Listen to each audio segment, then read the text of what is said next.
XRP holders scored two big victories yesterday. One of them is price action, and one of them is in the court of public opinion, which is going to be even bigger than anyone has been talking about. We're also going to talk about NVIDIA selling more GPUs, but to Bitcoin miners that are pivoting their business stance.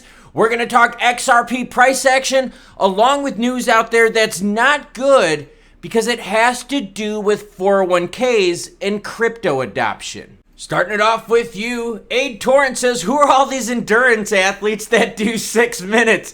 Under promise and over deliver. If you don't know what I'm talking about, I'll have that video linked at the end. We were talking about expectations versus reality. Good job, Aid Torrent, for catching that one. We've also got this gem. PEPE with a Lambo? Come on now. Weren't we all told that PEPE was going to fade away? Well, yeah, after they just got rugged, people are still like, yo, we're going to drive a Lambo. Dude, insiders just walked away with 13 million and converted that crap into fiat. Get the hint, PEPE. Yet the hopium pumpers out there are still telling you it's Lambo time, bitches. Bitcoin's in at 27,377, ETH 1719, XRP highlight of the show sitting at 53 cents, up 2.77% in the last 24 hours, while yes, XDC is still holding on strong, 6.2, up almost 5%. Iris Energy diversifies into AI with $10 million NVIDIA GPU purchase. Now remember, Iris Energy is a big Bitcoin mining company. But they're like, yo, the profits in this second half have been poo-poo, so we need to diversify. Real business, real demand, real products, real growth. That's why NVIDIA stock is just blowing through the roof, because there's an actual real need for their products. That's what we're waiting to see still in crypto, is an actual real need from companies all over the globe that drives the price. I get it. We've talked about adoption. We've talked about pilot programs. We've talked about, oh, we're going to moon this and this. NVIDIA is doing it the right way. They're setting their expectations here and exceeding them time and time and time again. Daniel Roberts, co-founder and CEO of Iris Energy, stated that the company aims to use its existing data centers to meet the burgeoning demand for generative AI computing. They're doing this because they're not making money in Bitcoin and they're worried about the crypto sector not being profitable.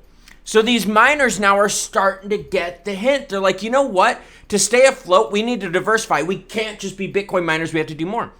Here's a comment from Daniel Roberts, the CEO of Iris Energy. We believe demand for sustainable computing is unlikely to go away, and we feel we are uniquely positioned to capture growth in the broader industry, whether that be AISCs for Bitcoin mining or GPUs for generative AI and beyond.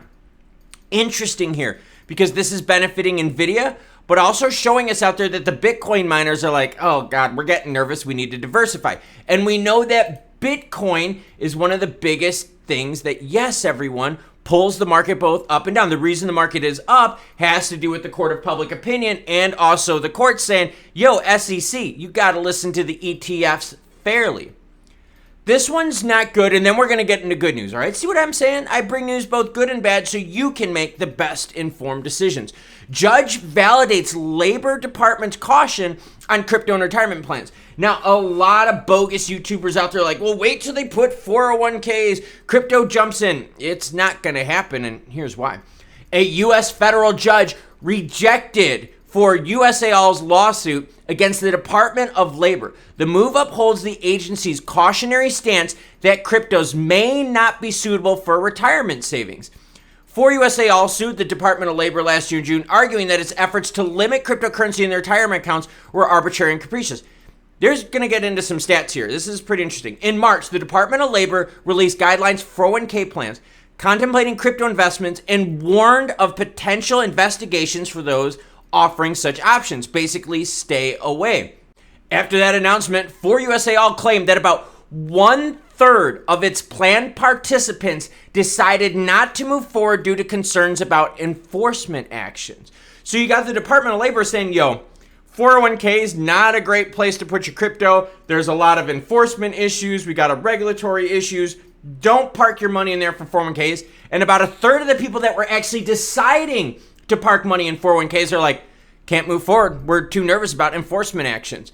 Ooh. Now some good news regarding Ripple and XRP. Ripple's resilience shines, challenging XRP's SEC appeal amid Gary Gensler's courtroom blow and Grayscale case. All right. Basically what happened was this. they had an ETF filing. Basically, the SEC was slapped on its hand saying, look, you have to look at all these ETF filings the same way. This doesn't mean that the court said the ETF filing was approved. If that was the case, Bitcoin and the whole market would have been way higher. This was just saying that the SEC was unfair, all right, with that ETF filing. In the latest turn of events, the District of Columbia Court of Appeals directed the SEC to reevaluate its earlier rejection of Grayscale's application for the spot Bitcoin ETF. This order comes on the heels of a partial victory that Ripple recently secured against the SEC. Court of public opinion. The reason it's big is because, remember, the public, a jury of peers, the public, is going to decide the penalty for primary sales. And we know that could be extremely bad to extremely good.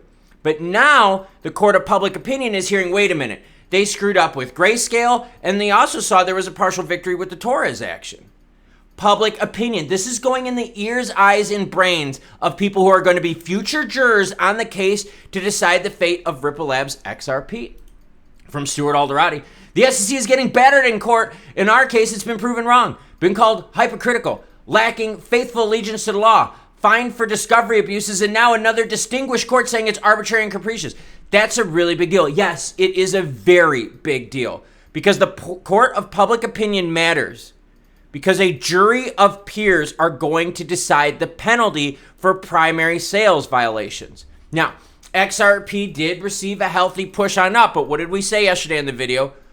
Pumps and dumps. No, not our favorite movie on Pornhub that just came out recently. It's what happens in the crypto market. And take a look at this. There was a very healthy move here, right? About a 6-7% move for XRP at its peak, but you can see we've already retraced quite a bit on this movement. Again, pumps and dumps, everyone. And XRP was rolling pretty good here, working its way back on up after the primary correction. But then again, this morning news came out. Department of Labor had to do a jobs report, everyone, in PCE. Not good. XLM, same story. But you can see XLM did not pump nearly as much. And in fact, that 12.5-cent line, XLM is well below it. So the good news for XRP is, yes, they did receive a pump on Bitcoin, which tells us if in the future Bitcoin ETFs do get approved, look for XRP to rally. Will the rally last? Well, that's up for you to decide if you want to hodl for more or line your pockets with some pump and dump green. But right now, the court of public opinion is hearing lots of negative things about the SEC, and that can only mean good things as the court of public opinion is in the ears of jurors who are going to decide the penalty of Ripple Labs' primary sales violation. So as you can see, we got some good news today along with some bad news today regarding XRP and in the entire crypto world. Honestly, though, the SEC and Grayscale is a serious good thing. I know the price is probably going to retrace back to that previous pump before the move, but this is now in the heads of everyone out there that the SEC keeps messing up after messing up after messing up. Now, does this mean that Gary Gensler is going to stop? Hell no, girlfriend. Why? Because in this video right here, I explained to you a brand new action from the SEC targeting a sector of crypto that they've never hit before, and it involves secondary. Yes, secondary sales. That's some scary stuff. What am I doing today? I'm going to start building the old road bike here, and I'm going to get a run in before the hurricane comes. You cool cats, though? I'll catch you later.